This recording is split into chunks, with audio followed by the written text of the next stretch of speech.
Yun, ito may receipt tayong L5590. Ayan, may error na maintenance box. Ayan, kaya yun, re-receipt natin yung maintenance box kasi may logo na may error na ganyan. Ito, gagamitin natin yung receitter natin. Ayun, re-receipt natin yung maintenance box. Ayan.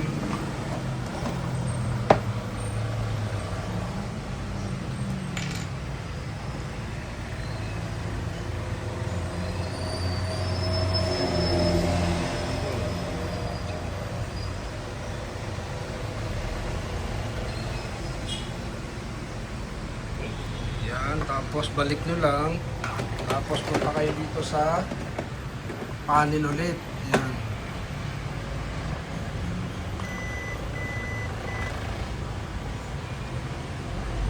Yan, nawala na yung maintenance box error.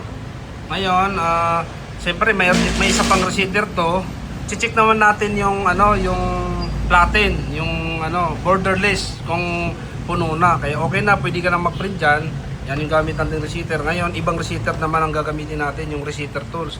Kaya check natin sa computer kung okay pa yung platen, yung borderless, kung puno na. Kasi kapag puno na yon, hindi ka na rin makapag-print. Ayan, check natin. Yan, nandito na tayo sa computer. Tingnan natin yung receiver, chip receiver tools. Ayan. Tapos tingnan natin yung model. Ayan, model 5590, 5590 din dito. Natin wasting pad maintenance. Ayan, ito siya.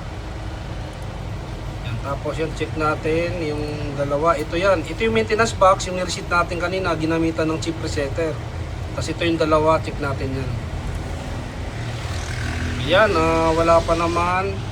3% yung isa, ito yung borderless. Ayan, pagka napuno yan, di ka na rin makapag-print.